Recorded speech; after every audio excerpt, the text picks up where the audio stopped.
Segundo libro de Samuel, capítulo 18, verso número 29. Vamos a continuar con esta serie, la autoridad delegada. Este es el tema número 36.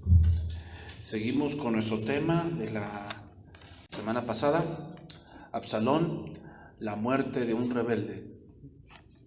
Vamos a ver hoy, hermanos, cómo es que se conjunta todo y vamos a aprender un principio, hermanos. Cuando alguien usurpa la autoridad, o sea, cuando alguien da un golpe de estado, da un golpe de púlpito, da un golpe en la familia y usurpa la autoridad, yo te voy a decir algo, lo hace y por un tiempo reina, por un tiempo, pero Dios va a actuar. Es decir, Dios no se va a quedar con las manos cruzadas y va a decir, pues bueno, ahora él quiso reinar, ahora pues lo dejo a él porque pues ni modo, ya él ahora ya mató al otro. No.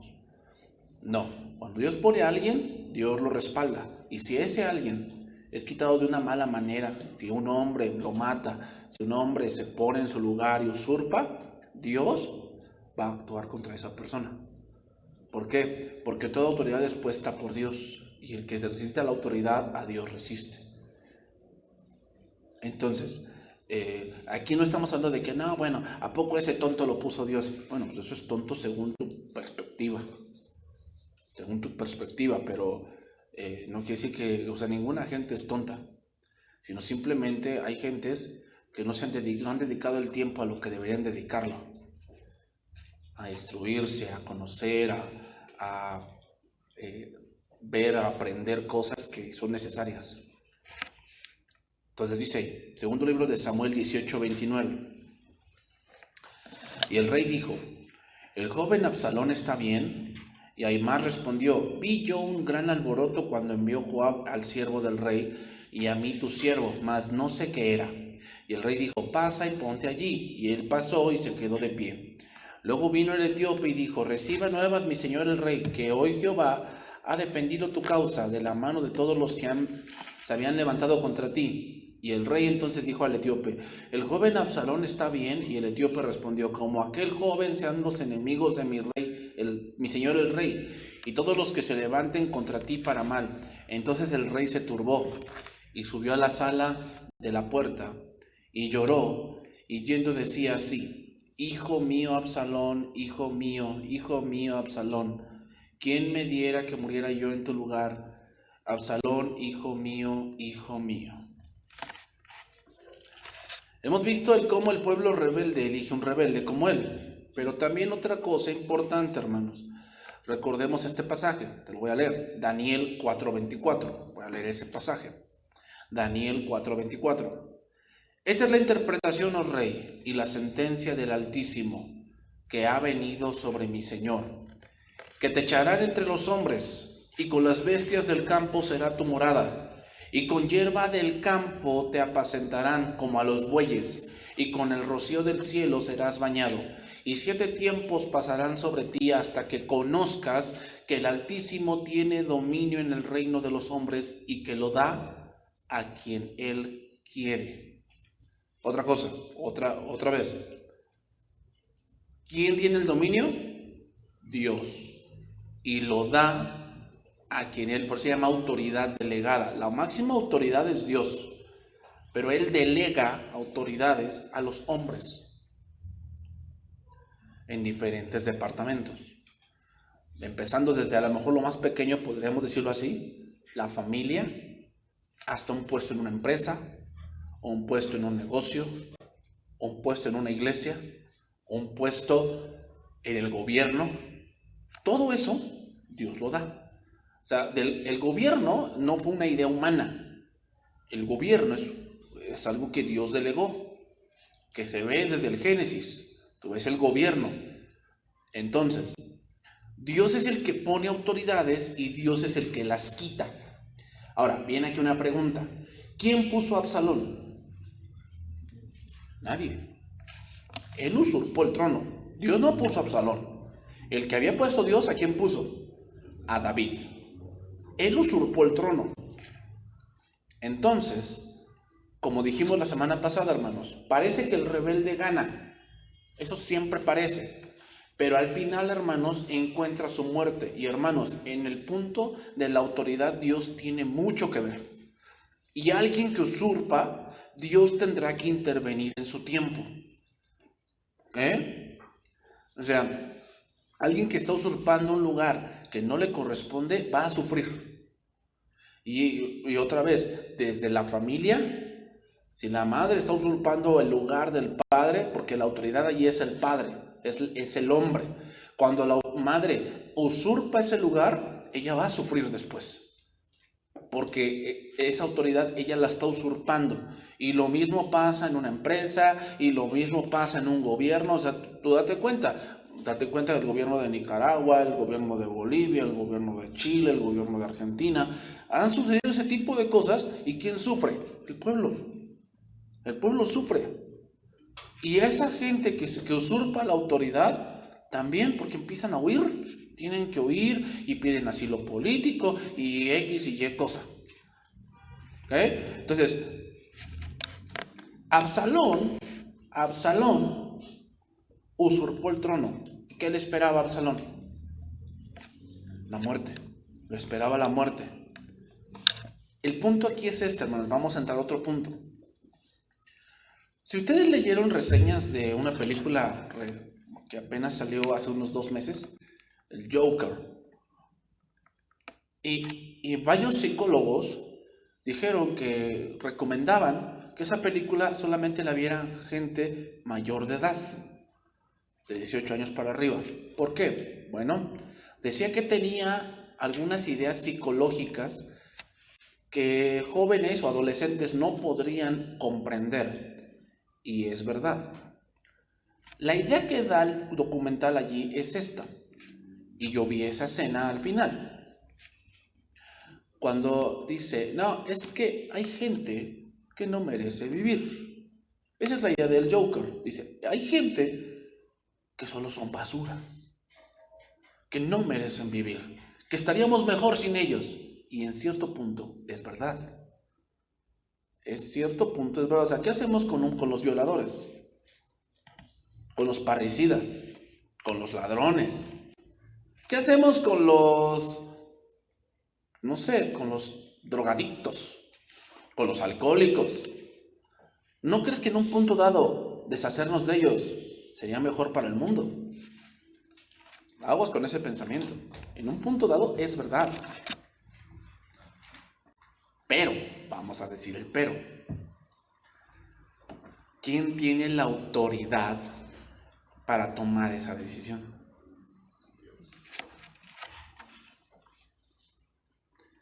Solo Dios. Te lo voy a poner así. Imagínate, no, pues yo voy a tomar esas decisiones. No, todos los violadores se van a morir. Todos los parricidas se van a morir, los matricidas se van a morir. Todos. Otros dirían, todos los que maltratan animales se van a morir. Y si resulta que el que maltrata animales es tu hijo, es tu hija, ¿cómo le vamos a hacer? ¿Te das cuenta cómo es difícil tomar una decisión así? Y otra cosa que hay en esta parte de la autoridad humana es que la autoridad humana no siempre es justa. No siempre es así. Aunque haya hombres que tratan de ser justos, no siempre es justo. ¿Por qué? Porque es humana. Eso entiéndanlo bien. Porque es humana. O sea, y nunca va a ser justo cuando me afecta a mí. Cuando yo salgo ganando, pues es justo, ¿no? Y cuando yo pierdo, pues yo digo que no es justo. Aunque a lo mejor yo merecía perder. Pero siento que en ese momento yo siento que no es justo. ¿Quién puede tomar ese tipo de decisiones? Dios, solamente. Pero es por eso ese tipo de pensamientos se están metiendo en la sociedad, hermanos. Y esa película hace ver lo que la sociedad es. Es una sociedad llena de caos, violencia, una sociedad llena de dificultad económica, dificultad material, dificultad educativa, dificultad moral, que se está todo eso preparando para que se levante un líder. ¿Quién? El anticristo. Un hombre que va a estar tan loco como ellos. ¿Te das cuenta? Por eso, hermanos, hay que tener mucho cuidado. Hay cosas o hay ideas que se meten muy sutilmente. Y tú dices, no, pues sí, eso es verdad. Yo creo que sí, estaríamos mejor sin ellos. Bueno, tú dices, bueno, es que sus delitos de ellos son evidentes. Pero ¿qué hacemos con los tuyos? Con las cosas que tal vez a lo mejor no son evidentes nuestras, pero que están aquí. Porque dice la palabra, el que odia a su hermano es homicida. O sea, que el que odia se parece al que ha matado a la mataviejitas. Tú te pareces a él. Bueno, pero yo no he matado a nadie. No, pero para Dios, tú sí ya lo hiciste. ¿Te das cuenta? O sea, ¿cómo tomar ese tipo de decisiones? No se puede. El único que puede hacer eso es Dios. Aquí hay un punto. ¿Te das cuenta? Decíamos la semana pasada, Absalón merecía morir 4 veces. Y David no quería matarlo. ¿Te das cuenta cómo un hombre no puede tomar ese tipo de... O sea, ¿cómo estaría mejor el reino? ¿Con o sin Absalón? Sin Absalón. ¿Sí? Así viéndolo así fríamente, el reino estaría mejor sin él. Ser un rebelde, un contumaz, un levantafalsos, un hombre hipócrita. ¿Estaríamos mejor sin él o no? Pero ¿quién va a tomar esa? No, pues que la tome el rey. No puede. Porque es personal. O sea, es su hijo. ¿Te das cuenta cómo es difícil? Entonces, todos, pues vamos a juntarnos en vecinal y a aquel ratero que lo agarremos lo vamos a linchar. Y si el ratero es tu hijo, ¿qué vamos a hacer? Porque puede ser. ¿Qué vamos a hacer? Bueno, pues ya veremos. ¿Verdad que no es tan sencillo? Vamos a retomar allí la historia. Segundo libro de Samuel 17:14. Vamos a retomar allí. Y vamos a tratar, si Dios lo permite, de terminar este tema. Dice ahí: entonces Absalón y todos los de Israel dijeron: el consejo de Usaí, arquita, es mejor que el consejo de Aitofel, porque Jehová había ordenado que el acertado consejo de Aitofel se frustrara, para que Jehová hiciese venir el mal sobre Absalón. Dice la versión Jerusalén, dice así: y es que Jehová había decidido frustrar el consejo de Aitofel, que era bueno, para traer Jehová la ruina sobre Absalón. ¿Quién iba a traer la ruina sobre Absalón? Jehová. Cuando alguien usurpa la autoridad, Jehová no se va a quedar de brazos cruzados. Digo, no, pues ya, este cuate pues quitó al que yo puse, pues ya ni modo, pues a ver cómo reina él. No, no es así.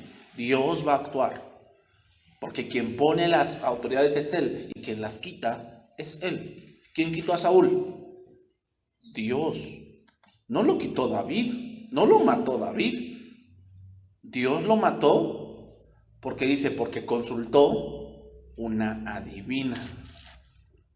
Entonces, hermanos, el hecho de que muchos hombres traten de usurpar un lugar, un puesto que Dios ha dado a otras personas, no pasa desapercibido. Muchos piensan que sí, pero no es así. El Señor está muy pendiente de esas cosas, y a alguien que usurpa la autoridad le viene la ruina de parte de Dios. Le viene la ruina, hermanos. Veamos, Dios utilizó la debilidad de Absalón. ¿Cuál era su debilidad? Su vanidad. Entonces, hermanos, alguien que usurpa la autoridad tiene hambre de poder, y muchos lo verán como una virtud, pero delante de Dios es una gran debilidad. Tener hambre de poder, hambre de dominio, hambre de tener, es una gran debilidad que te va a traer la ruina. La Biblia no dice eso. La Biblia dice que debes estar contento con lo que tienes. Entonces no puedo desear algo. Sí, Una cosa es un anhelo y otra cosa es la avaricia, hermanos. Un anhelo, ¿sabes en qué se diferencia un anhelo y la avaricia? Un anhelo es que tú estás dispuesto a aceptar lo que Dios te diga conforme a ese anhelo. Tú tienes el anhelo de una casa. Entonces, Señor, yo voy a meter mis papeles y voy a mover, ¿no? El Foviste, el Infonavit, lo que sea. Entonces yo voy a mover y yo quiero una casa porque yo quiero tener la seguridad de que tengo una casa, ya quiero vivir allí, bla, bla, bla. Ok. Pero ese anhelo está supeditado a que Dios te diga que sí o te diga que no.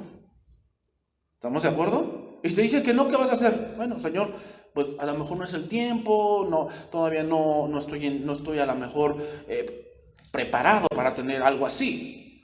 ¿Qué cosa es la avaricia? Que lo quieres a la de a fuerzas. Y cuando eso pasa, tú vas a tener un gran mal a tu vida. Esa es la avaricia. Entonces, ese es mi anhelo, no es cierto. Cuando tú estás forzando las cosas, no es un anhelo, es tu avaricia. No confundamos. Entonces, ¿qué quiere decir? ¿Que no anhele yo tener más? Sí, está bien, está bien. A lo mejor tú dices, yo quiero tener un mejor carrito, una mejor casa, un mejor salario, un mejor trabajo. Está bien, sí está bien. ¿Pero esa es tu vida? Si es así, tienes una gran debilidad y esa debilidad va a ser tu ruina. Si tú dices, yo tengo un anhelo y Señor, yo me pongo en tus manos. Si tú quieres dármelo, sé que me lo darás, porque tú eres bueno siempre. Pero cuando forzas las cosas, tú mismo estás firmando tu caída. Recuerda bien eso. Si a veces Dios te dice que no en algunas cosas, no es porque Él sea malo, es porque Él te cuida, porque hay cosas que no deberías hacer. Entonces, retomamos, hermanos, el punto de Absalón. Quiere afirmar su reino, Absalón quiere afirmar su reino porque ya entró en Jerusalén. Sin embargo, el rey vive y mientras él viva, él no será un rey absoluto. Ese es el punto. Entonces pide consejo y al final se decide por el consejo de Usaí y desechó el consejo de Absalón, de Aitofel. Y retomamos allí. Versículo 15. Dijo luego Usaí a los sacerdotes Sadoc y Abiatar: así aconsejé. Y Aitofel aconsejó así, y yo aconsejé así, y se tomó mi consejo. Entonces dice ahí que fueron a avisarle a David y toda la cosa. Y entonces dice versículo 22, aquí hay algo importante. David se levantó y todo el pueblo que con él estaba y pasaron el Jordán antes que amaneciese, ni siquiera faltó uno que no pasase el Jordán. Aquí vemos algo interesante y es el Jordán, hermanos. Siempre que vemos que alguien pasa el Jordán, allí inmediatamente un acontecimiento importante va a suceder. Siempre que leemos en la Biblia que alguien pasó el Jordán, algo pasa. Por decir, voy a dar algunos ejemplos. Cuando Israel pasó el Jordán, ¿te acuerdas? Pasó a Canaán. Era la entrada a la bendición, a la conquista.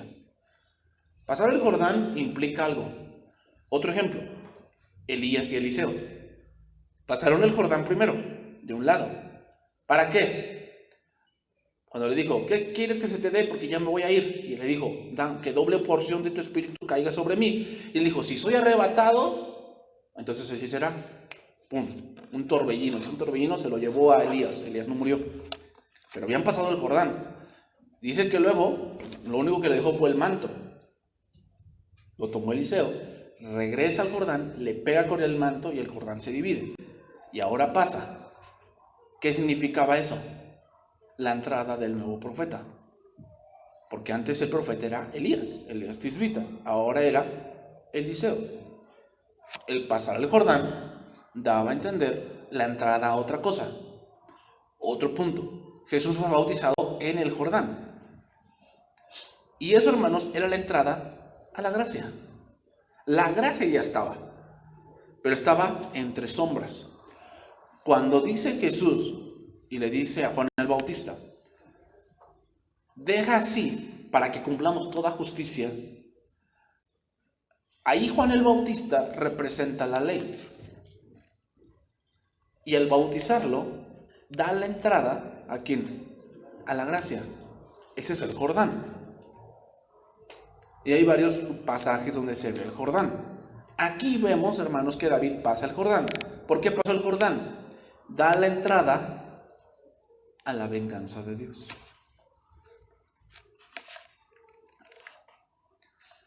La venganza de Dios, hermanos. Sí, ¿por qué? Porque como lo dijimos y lo vuelvo a repetir, de Jehová es el dominio y el reino de los hombres y lo da a quien él le parece. Entonces, el Señor siempre toma cartas en el asunto, hermanos, en lo que se trata de autoridad. Hermanos, alguien que trata de usurpar y trata de obtener poder de manera ilícita, ciertamente Dios le hará entender esto, que Él da la autoridad a quien Él le parece. Digo, para los hombres nos parecerá que esa persona está incapacitada, es tonta, es, no lo sé, una persona que no tiene principios, no tiene estudios, no tiene un título, no tiene un posgrado, no lo sé, para ti. Pero recuerda que Dios no mira lo que mira el hombre. Dios mira el corazón. Versículo 23, seguimos ahí, segundo libro de Samuel 17:23, ahí vemos otro acontecimiento. Pero Aitofel, viendo que no se había seguido su consejo, enalbardó su asno y se levantó y se fue a casa a su ciudad. Y después de poner su casa en orden, se ahorcó. Y así murió y fue sepultado en el sepulcro de su padre. Aquí la palabra viendo, la palabra hebrea significa comprendió o vio en el sentido de entender que había sido desechado, que sus planes se habían sido echados abajo. Aitofel tenía planes personales, es decir, él quería no solamente ayudar a Absalón, él tenía su cuento. Él tenía su cuento, pero al ver que no podía lograrlo y que su ansiado, o sea, si que él quería matar a David, significa que lo odiaba. Aitofel odiaba a David. ¿Por qué? Porque quería matarlo. Eso significa, recuerden que la antesala de la muerte es el odio.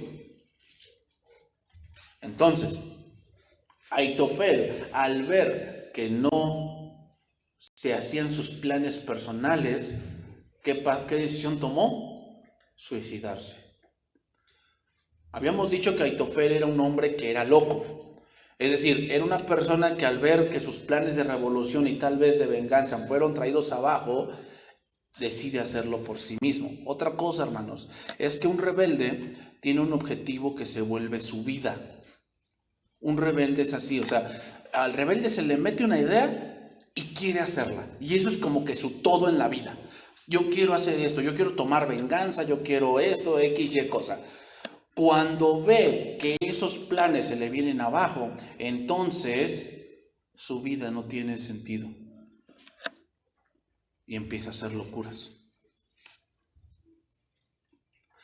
Vamos a ponerlo así.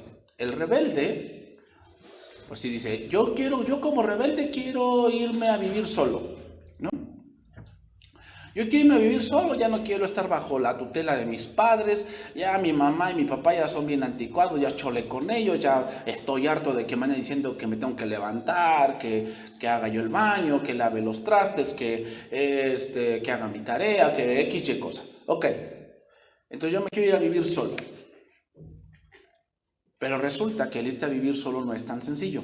Requieres un lugar donde vivir, requieres un trabajo, requieres una buena entrada económica porque hay que pagar cosas que tú no te das cuenta, que los paga papá y mamá y que tú no te das cuenta de que se pagan.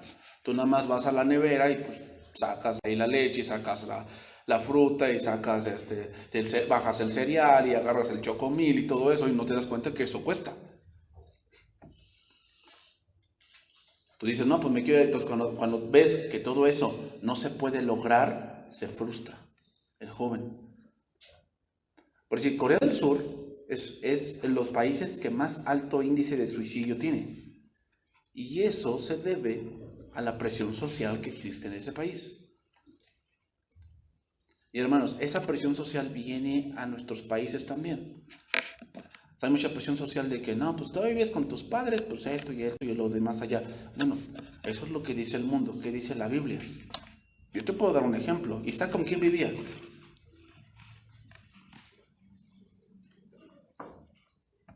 ¿Con quién vivía Isaac? ¿Y cuántos años tenía cuando se casó?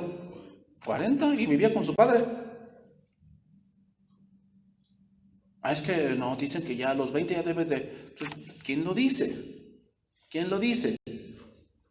¿Tu abuelita, tu hermano del alma, tu padrino? Ve su vida. A mí no me digas lo que tú crees, dime lo que dice la Biblia. ¿Cuándo dice que debe dejar padre o madre? La Biblia. Cuando se casa.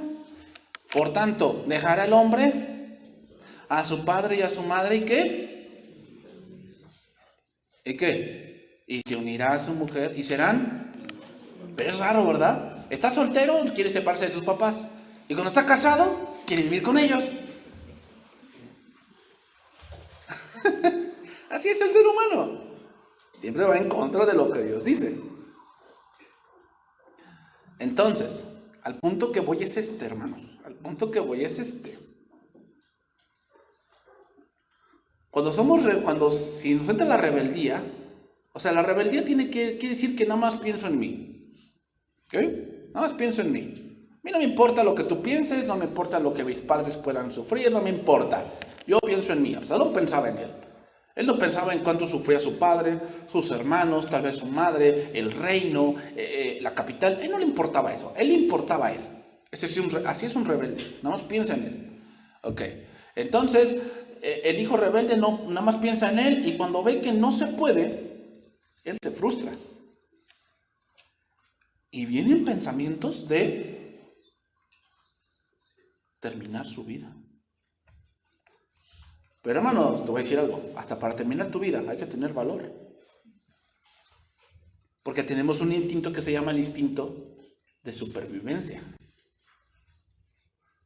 ¿Verdad? Entonces, hasta para eso hay que tener valor. Pero sí vienen. Cuando se ven frustrados muchas cosas que tú quieres. Y se ven frustradas, tú como que piensas en que tu vida no tiene sentido. ¿Por qué crees que cuando hay una ruptura amorosa, donde solamente pensaban en ellos, piensan que su vida ya no tiene sentido?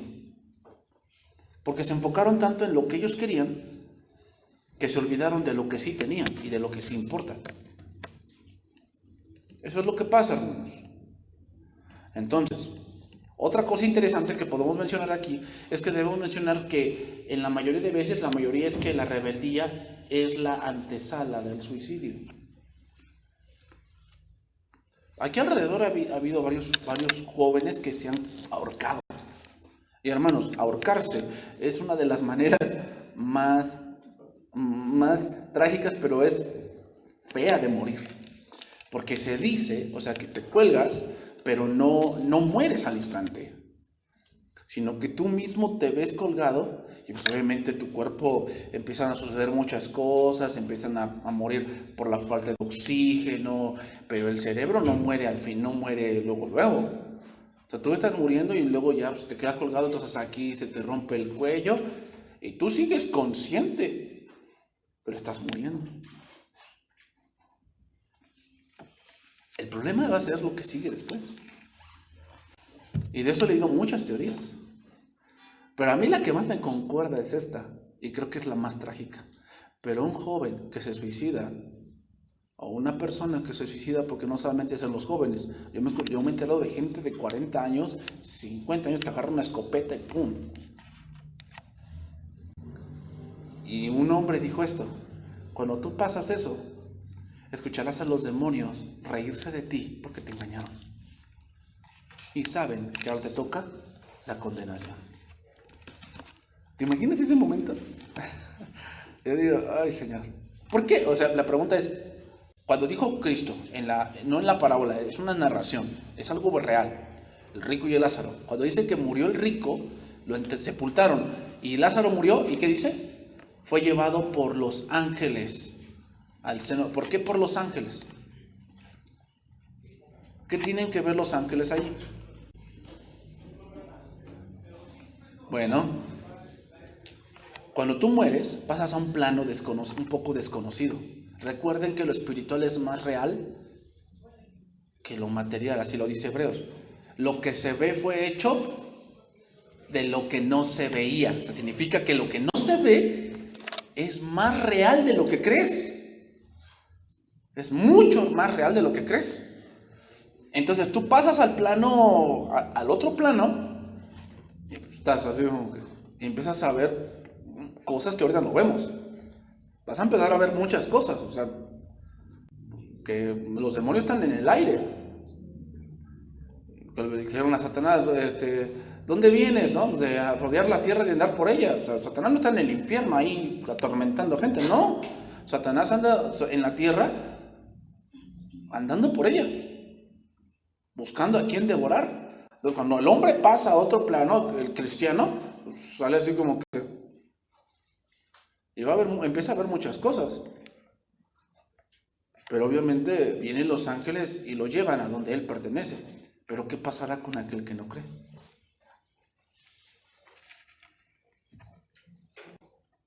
Creo que las cosas son distintas. Se abre las puertas del abismo para aquel que no ha creído. O sea, no es tan sencillo. No es tan sencillo. Entonces, dice ahí, versículo 24 y 25. Y David llegó a Mahanaim y Absalón pasó el Jordán con toda la gente de Israel. Otra vez, pasaron el Jordán. ¿A qué le abre la puerta a Absalón? A su muerte. Y Absalón nombró a Amasa jefe del ejército en lugar de Joab. Amasa era el hijo de un varón de Israel llamado Itra, el cual se había llegado a Abigail, hija de Naas, hermana de Sarbia, madre de Joab. Mahanaim significa campamento doble, hermanos. ¿Sabes qué sucedió en Mahanaim? Mahanaim era la capital del trono de Isboset. Otro rebelde como Saúl y como Isboset ahora nuevamente viene a Mahanaim, Absalón. Hermanos, esta guerra, más que ser una guerra civil, era una guerra familiar. Amasa era primo de David. Era una guerra familiar porque era el hijo contra el padre. Y Amasa, que era más o menos medio hermano de Joab, que era el otro general. Era una guerra familiar. Versículo número 26. Y acampó Israel con Absalón en tierra de Galat. Luego que David llegó a Mahanaim, Sobi, hijo de Naas, de Rabá, de los hijos de Amón, Maquir, hijo de Amiel, de Lodebar, y Barzilai, galadita de Rogeín, trajeron a David y al pueblo que estaba con él camas, tazas, vasijas de barro, trigo, cebada, harina, grano tostado, habas, lentejas, garbanzos tostados, miel, manteca, ovejas y quesos de vaca, para que comiesen, porque decían, el pueblo está hambriento y cansado y sediento en el desierto. ¿Te acuerdas de algo que hizo Saúl? Cuando perdió contra los filisteos, hizo un juramento. ¿Qué dijo? Así me haga yo y a mi edad que no comeré hasta que haya tomado venganza de mis enemigos. Dice que el pueblo desmayaba. Hermano, te voy a decir algo. Cuando Dios está de tu lado, vas a ser perseguido, tal vez, pero jamás te va a faltar el alimento. ¿Te das cuenta de la gran diferencia entre Absalón y David? Absalón regía al pueblo y los alimentaba con falsas esperanzas. El pueblo de David era alimentado con alimento de parte de Dios. Entonces quiere decir que la verdadera autoridad siempre te va a alimentar con palabra de Dios. La falsa autoridad te va a alimentar de falsas ilusiones. O sea, ¿cómo crees que mantenía todo el pueblo así, Absalón? Lo leímos. ¿Quién me diera que yo fuese juez? Les haría justicia. Falsas ilusiones. Yo si fuera rey, yo te haría justicia a ti. No, sí, pobrecito, está sufriendo mucho. La falsa autoridad siempre te va a dar falsas ilusiones. La verdadera autoridad siempre, ¿qué va a hacer? Darte el alimento de la palabra de Dios. Esa es la diferencia, hermano. Entonces, entramos al capítulo que nos atañe, capítulo 18. David, pues, pasó revista al pueblo que tenía consigo y puso sobre ellos jefes de millares y jefes de centenas. Envió David al pueblo una tercera parte bajo el manto de Joab, una tercera parte bajo el mando de Abisai, hijo de Sarbia, hermano de Joab, y una tercera parte al mando del Itai Geteo. Y dijo el rey al pueblo: yo también saldré con vosotros. Mas el pueblo dijo: no saldrás, porque si nosotros huyésemos, no harán caso de nosotros, y aunque la mitad de nosotros muera, no harán caso de nosotros, mas tú ahora vales tanto como 10,000 de nosotros. El pueblo entendía que no venían por ellos. ¿Por quién venían? Por su rey. Ellos no lo entendían. Dice: será pues mejor que tú nos des ayuda desde la ciudad. Entonces el rey les dijo: yo haré bien lo que os parezca. Y se puso el rey a la entrada de la puerta, mientras salía todo el pueblo de 100 en 100 y de 1000 en 1000. Y el rey mandó a Joab y a Abisai y a Itai diciendo, ¿qué dice? Tratad benignamente por amor de mí al joven Absalón. O sea, no lo maten. No lo maten. Sí, es algo rebeldón, pero no lo maten. Y todo el pueblo oyó cuando dio el rey esta orden acerca de Absalón. Viene la hora final, hermanos, y viene la hora triste para David. Al que más le dolía esta situación, sin embargo, vemos, hermanos, el pensamiento de David, y era que no le importaba el reino, no le importaba el pueblo, ni su persona, le importaba a su hijo.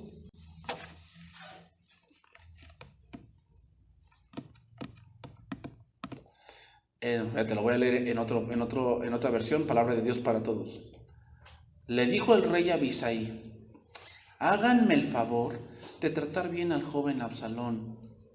Háganme el favor, no lo maten. O sea, si lo encuentran así, pues tráiganlo con bien, o sea, no le hagan nada. Es que, como dicen los padres, es que está mal aconsejado. Él no es así, él no se atrevería. Es que está escuchando otras cosas, pero es que él no es así. ¿Era así? ¿Absalón no era así? Es que no, yo no creo que él sea así. Pues ya vimos todo lo que hizo. Pero así pasa, hermano, cuando tienes un amor enfermizo. ¿Sabes qué pasa? No crees. No crees.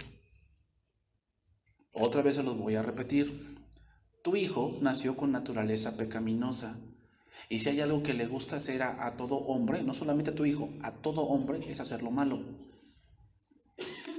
Nacemos con eso. Si tú no le enseñas a tu hijo a mentir o a pegarle a sus hermanos, ¿les enseñas a hacer eso? ¿A dar manazos? ¿A pegarte en la cara? ¿Le enseñas a hacer eso? O sea, que sí, hijo, a ver, te voy a enseñar, a ver, abre bien la mano y dame bien mis cuatepines. ¿Les enseñas a hacer eso? No, les enseñas a hacer lo bueno, porque lo malo ya lo traen. Entiéndelo. Somos rebeldes por naturaleza, hermanos, eso lo traemos aquí. ¿Qué le tienes que enseñar tú? Lo bueno. Tienes que enseñarles el temor. Por eso dijo Dios: y las repetirás estando en tu casa y andando por el camino y al acostarte y cuando te levantes. ¿Qué le vas a recordar? Los mandamientos de Dios. ¿Por qué? Porque lo malo ya lo traen. Entonces, parte de que parte de que Absalón fuese así, era culpa de David. No hizo su trabajo. ¿Cuál? Estar con él y repetirle, y repetirle, y repetirle. Sí, hermanos, a veces cuando hay que repetir a los hijos estamos cansados. A veces el hijo ya se quiere dormir, ya está así, ay, sí, papá. No, ya estoy cansado. Tú tienes que invertir tiempo, recordarle, contarle historias de la Biblia, porque ese Dios es tu Dios. Pero lo digo como Pablo, tristemente hay muchos de sus hijos que no conocen a Dios, no lo conocen. Conocen a Jonás, conocen a Noé, conocen a Abraham, pero no conocen al Dios de Abraham. Y parte de eso es tu culpa. Y lo que va a pasar después va a ser que se te va a levantar un Absalón. ¿Y sabes qué va a hacer Dios con él? lo va a matar. Y parte de eso será tu culpa, pero no toda tu culpa. La otra parte de su culpa va a ser las decisiones que tu hijo tome. ¿En base a qué va a tomar decisiones tu hijo si no le has enseñado la verdad? No digo que tu hijo no se va a equivocar, se va a equivocar, porque parte de la experiencia de la vida es eso. Pero ¿cómo quieres que se equivoque? ¿Que tome decisiones que destruyan su vida? O que tome decisiones que, pues bueno, se equivocó aquí, pero hijo, mira, levántate, así es esto, levántate y síguele. Pero eso va a depender de ti, va a depender que tú le dediques tiempo. Apaga un poco el poco-yo y dile, hijo, mira, vamos a ver, ¿qué sabes de Abraham, hijo? A ver, ¿qué sabes de Noé? Hermanos, eso es necesario. Eso es necesario. Porque no, un día él va a aprender. No, un día él va a decidir. ¿Va a decidir qué? ¿Va a decidir qué? ¿Por el mundo? Eso es lo que él va a hacer. Y te llamará la mamá más mala del mundo o el papá más malo del mundo, hermano. Pero después lo van a agradecer.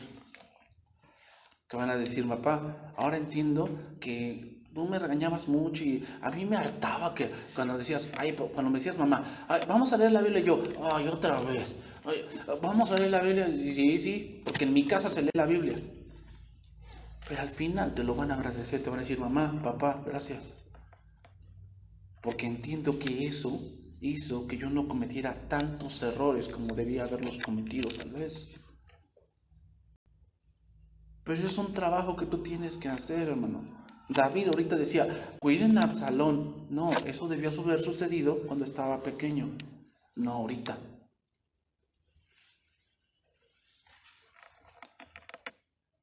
Entonces,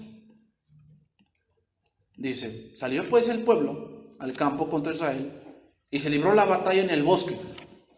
Y allí cayó el pueblo de Israel delante de los siervos de David y se hizo allí una gran matanza. Mataron a 20,000 hombres de Israel. Y la batalla se extendió por todo el país. Y fueron más los que destruyó el bosque aquel día que los que destruyó la espada. Y se encontró Absalón con los hijos de David, o con los siervos de David, y iba Absalón sobre un mulo. Pregunta, ¿qué pasó con su carro? ¿No se había comprado un carro? ¿Qué pasó con su carro? Pues no servía en el bosque. No servía. Y el mulo entró por debajo de las ramas espesas de una gran encina y se le enredó la cabeza en la encina y Absalón quedó suspendido entre el cielo y la tierra y el mulo pasó delante. Hermanos, Absalón nunca tuvo posibilidades de victoria, nunca, contra los combatientes bien entrenados que permanecieron leales a David. Después de todo, Absalón tuvo una vida mimada, indulgente. Era el hijo del rey y se ve que era el consentido. Él nada más pedía algo y se lo daban. Ni siquiera sabía cómo era usar un casco o una coraza, no llevaba eso. O sea, va a una guerra, ¿qué llevas? Protección, no llevaba eso. Absalón. O sea, que no sabía ni siquiera cómo era una guerra. ¿Tenía posibilidades de ganar? No. ¿Qué sabría realmente de la guerra Absalón? Nada. Pregunta, ¿qué sabe de la vida tu hijo? ¿Tu hija qué sabe de la vida? Yo te voy a decir algo y aquí a lo mejor mucho les va a molestar. Pero ¿quién le va a hablar a tus hijos adolescentes de lo que es la intimidad? ¿Quién les va a enseñar? ¿El mundo? No, para eso hay por eso yo pastor, yo veo a mi hijo como hasta le dan condones en la escuela. O sea, ¿vas a dejar que el mundo eduque a tus hijos? En esa parte que es muy importante. Ay, no, pastor, es que a mí me enseñaron en mi casa. A mí no me interesa lo que te enseñaron en tu casa. A mí me interesa lo que vas a hacer tú en la tuya. ¿Qué vas a hacer? Porque eso depende de la vida de tu hijo y de tu hija. Depende mucho eso. Porque eso, si no lo hacen bien, va a destruir su vida.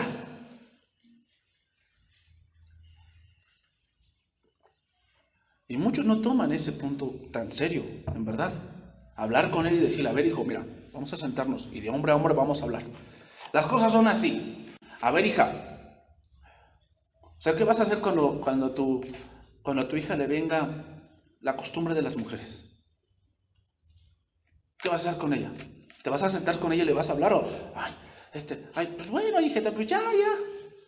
Eres mujercita, pues ya, qué felicidades, ya. No, tienes que hablar con ella y decirle, a ver, hija, mira, esto va a pasar, esto va a pasar, esto va a pasar. Y ahora, a partir de hoy, tienes que cuidarte de esta manera. ¿Quién le va a enseñar eso? Pues tú. Y hermano, ¿quién hizo esa parte? Dios. Quiere decir que lo hizo bueno. Eso es bueno. Que tú lo ves como que, ay, no, de eso no se habla. Ave María Purísima y no se habla de eso. Y ay, pobrecito. No, hermano. Eso te lo ha enseñado el mundo. Dios lo hizo santo. Dios lo hizo santo. Pero el mundo lo ha puesto de una manera muy impura, muy de una parte donde no se hable de eso, solamente se habla eso en la recámara y tan chalala. No. Tienes que enseñarle a tu hijo. Para que cuando vaya a esa guerra,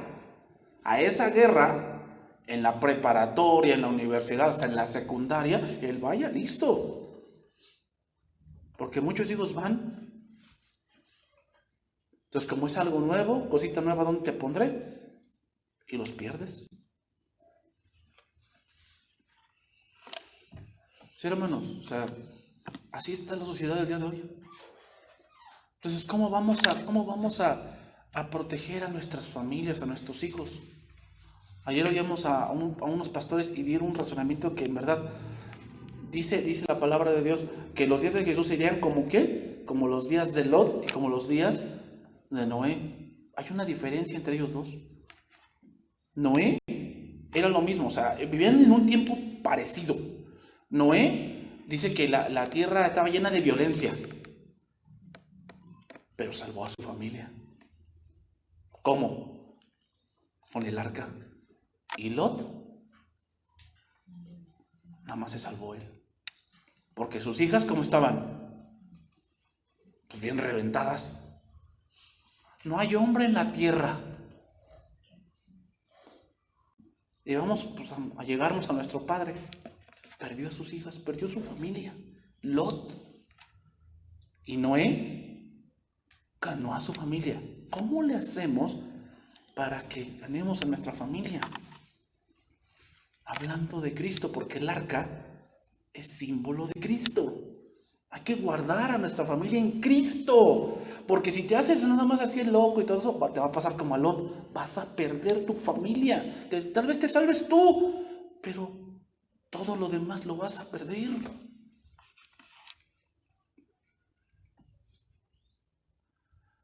Entonces, ¿qué sabía Absalón de la guerra? Nada. Se hace una gran matanza, hermanos, y los hombres de Absalón huyen por el mismo bosque y el mismo bosque los mata. ¿Eso qué quiere decir? Que era Jehová quien los estaba matando, a todos esos rebeldes, los estaba matando Dios. Entonces Absalón queda suspendido, se quedó colgado de su cabello, y lo que tanto alababan de Absalón, lo que tanto presumía Absalón, fue su perdición. Porque dice en el segundo libro de Samuel 14, no había en todo Israel ninguno tan alabado por su hermosura como Absalón. Desde la planta de su pie hasta su coronilla no había en él defecto, exactamente, no había defecto por fuera, pero por dentro era un gran hombre defectuoso. Cuando se cortaba el cabello, lo cual hacía cada fin de cada año, pues le causaba molestias. Y otra le causó una gran molestia porque se quedó colgado. Pesaba el cabello de su cabeza 200 ciclos de peso real. Tal vez Absalón era bueno para un evento de moda. Tal vez era bueno para una revista para mujeres, para refrescos o para perfumes. Pero para ser rey o para ser un guerrero no tenía nada, nada, nada. Y eso, hermanos, le pasó factura. Su vanidad lo mató. Hermanos, nos acordamos de otro que también lo mató el cabello. Sansón. Sansón.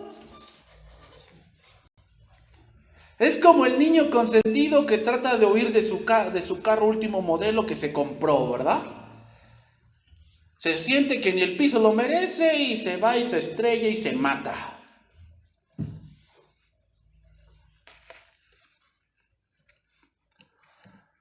Dice el Proverbio 16:18. Antes del quebrantamiento es la soberbia, y antes de la caída, la altivez de espíritu. Dice, lo voy a leer en el lenguaje Biblia de las Américas. Delante de la destrucción va el orgullo. Un orgulloso que su bandera es el orgullo, va hacia la destrucción. Y delante de la caída, la altivez de espíritu. Absalón, el tan orgulloso y rebelde Absalón, queda colgado como un animal esperando ser rematado. ¿Sabes a quién me hizo parecerme? ¿A quién hizo que se me pareciera Absalón? A los pollos. Así mataban a los pollos los israelitas. Los colgaban porque tenían que desangrarlos. Les cortaban el cuello y dejaban que se desangraran. Ya que se les caía toda, entonces ya lo podían cocinar porque no podían comer sangre. Absalón parecía un animal ahí colgado, esperando a ser degollado. Así lo ve Dios. Así termina un rebelde, hermano. ¿Cómo? Solo. Termina solo. Y solamente esperando a que lo maten. Versículo 10. Viéndolo uno, avisó a Joab diciendo: he aquí que he visto a Absalón colgado en una encina. Y Joab respondió al hombre y que le daba la nueva: y viéndolo tú, ¿por qué no le mataste? Luego allí echándole a tierra. Joab era un familiar de Absalón. Me hubiera placido darte 10 siclos de plata y un talabarte. El hombre dijo a Joab: aunque me pesaras 1000 siclos de plata, no extendería yo mi mano contra el hijo del rey, porque nosotros oímos cuando el rey te mandó a ti y a Abisai, y ahí está diciendo: mirad que ninguno toque al joven Absalón. Por otra parte, habría yo hecho traición contra mi vida, pues que al rey nada se le esconde y tú mismo estarías en contra. Y respondió Joab: no malgastaré mi tiempo contigo. Y tomando 3 dardos en su mano, los clavó en el corazón de Absalón, quien estaba aún vivo en medio de la encina. Y 10 jóvenes escuderos de Joab rodearon e hirieron a Absalón y acabaron de matarle. Entonces Joab tocó la trompeta y el pueblo se volvió de seguir a Israel, porque Joab detuvo al pueblo, y tomando a Absalón le echaron en un gran hoyo en el bosque y levantaron sobre él un montón de grandes piedras, y todo Israel huyó cada uno a su tienda. Aquí hay varias cosas que podemos decir, hermanos, pero ya se me acabó el tiempo y voy a nada más a puntualizar algunas. Básicamente, ¿qué hacen con los muertos en el hospital que no tienen familiares? En la fosa común. Así terminó Absalón. Quiso ser alguien, pero terminó como un don nadie.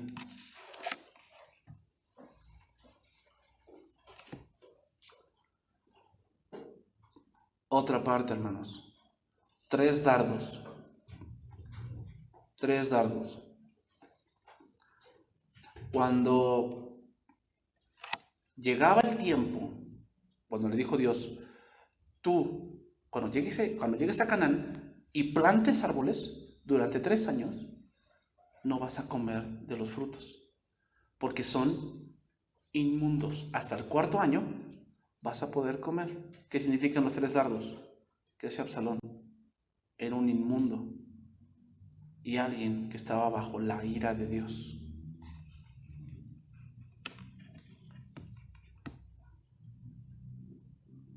10 varones después lo acabaron. ¿Qué es el número 10? La prueba del corazón.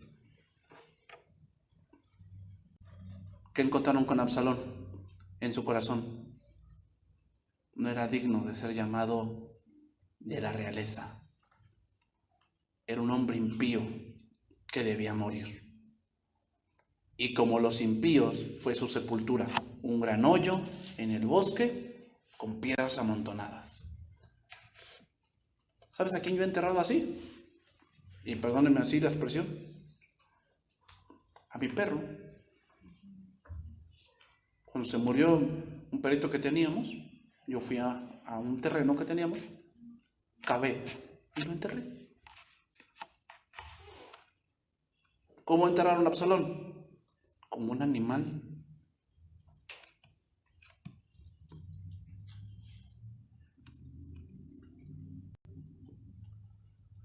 Yo he tenido casos o he leído casos y me han contado de jóvenes que en su rebeldía chocan y quedan hechos pedazos. O sea que, por decir, luego ha habido choques donde están mutilados, los jóvenes están mutilados, o se les corta la mitad del cuerpo y las vísceras allí y tienen que levantarlos con pala. Y ya sabes, ¿no? Si quieres saber tus virtudes, pues muérete. Todos los que se mueren, date cuenta, todos los que se mueren son bien buenos. Son bien buenos. No, era un hijo de familia, tenía grandes sueños, él no hacía mal a nadie. Esto, X, Y, Z. Son bien buenos, ¿no? ¿Quieres saber tus virtudes? Muérete. Todos son bien buenos cuando se mueren.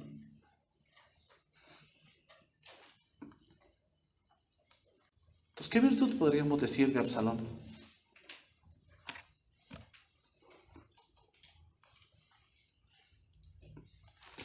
Termino. 32 y 33. Ya no voy a leer todo el pasaje, nada más 32 y 33 de este mismo capítulo. El rey entonces dijo al etíope: ¿el joven Absalón está bien? No, pues no está bien, está muerto. Y el etíope respondió: como aquel joven, sean todos los hijos de mi señor el rey. Fíjate cómo lo dice: como aquel joven, o sea, no dice como el príncipe. No es un príncipe, es un malhechor, es un impío. Y como es impío, sean todos los enemigos de mi señor el rey y todos los que se levanten contra ti para mal. Entonces el rey se turbó y subió a la sala de la puerta y lloró, y yendo decía así: hijo mío, Absalón, hijo mío, Absalón, ¿quién me diera que muriera yo en tu lugar de ti, Absalón, hijo mío, hijo mío? Algunas de las horas más largas de la vida de David pasaron mientras esperaba que le llegaran noticias de la batalla a la puerta de Mahanaim. La espera era insoportable, enfermó de la preocupación que pudiera haberle ocurrido a su hijo. Pero finalmente llegó un etíope con la orden de decir simplemente lo que sabía. Ahimaas continuó solicitando que se le permitiera seguir el etíope, pero Joab continuaba poniendo trabas hasta que al fin cedió. Cuando el vigía de la torre anunció que un corredor solitario venía, David tenía esperanzas, pero cuando vio a dos, entonces no era buena señal. David tenía que saber palidecido, conmoviéndose visiblemente. El triunfo se había consumado sobre Israel, sobre los rebeldes, pero Absalón había muerto. Y mientras David subía los peldaños hacia la pequeña habitación sobre la puerta de entrada de la ciudad, se lamentaba diciendo: hijo mío, Absalón, ¿quién me diera haber muerto en tu lugar? ¿Por qué decía eso David? Esa es la pregunta que me pongo a pensar. ¿Por qué decía eso? ¿Por qué le pesaba tanto? No era el primer hijo que perdía. Primero perdió al hijo de Betsabé y después perdió al su primogénito, que lo mató Absalón. ¿Cuánto dijo que debía pagar por las corderas? 4 veces, ya perdió 2. El hijo de Betsabé, el primogénito, 3 ahora con Absalón. Tiene que pagar 4 tantos, tiene que pagar 4 hijos. Ya pagó 3. ¿Por qué lloraba así?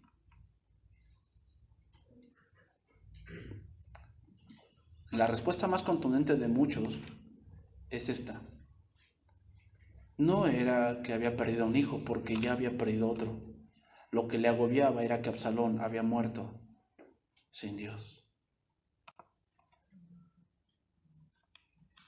Pregunta, ¿tus hijos tienen a Dios? Eso es lo más importante. No estoy diciendo que sean perfectos, no, eso no va a ser.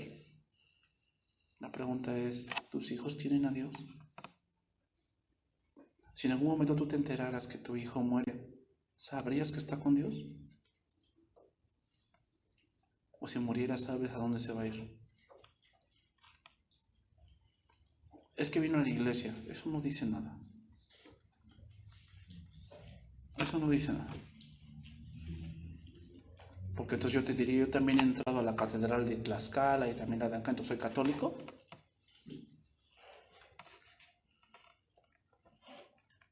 Ese es el punto, hermanos. ¿Sabes qué va a ser el mayor sufrimiento de un padre cristiano? Ver que su hijo muere y se va a ir al infierno. Ese es el mayor sufrimiento. No hay hasta hoy mayor carga para los creyentes que lamentar la muerte de un ser querido que haya perdido el cielo.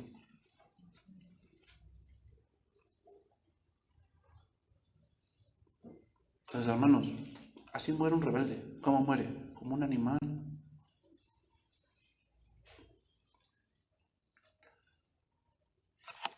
Muere sin gloria, sin memoria. Absalón es el claro ejemplo de que si alguien quiere tomar la autoridad a la fuerza, hermanos, nos vamos a encontrar peleando con Dios. Y hermanos, Dios primero humilla y después te deja en el olvido.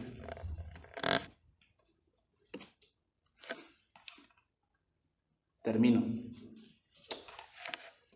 con este pasaje. Esther, aquí vemos otro rebelde. Esther 7:1. Voy a leer nada más el versículo número 8. Esther 7:8. Después el rey volvió del huerto del palacio al aposento del banquete, y Amán había caído sobre el lecho de que estaba Esther. Entonces dijo el rey: ¿querrás también violar a la reina en mi propia casa? Al proferir el rey esta palabra, le cubrieron el rostro a Amán. Y dijo Harbona, uno de los eunucos que servían al rey: he aquí en casa de Amán la horca de 50 codos de altura que hizo Amán para Mardoqueo, el cual había hablado bien por el rey. Entonces el rey dijo: colgadlo en ella. Así colgaron a Amán en la horca que él había hecho preparar para Mardoqueo, y se apaciguó la ira del rey. El libro de Esther nunca habla de Dios.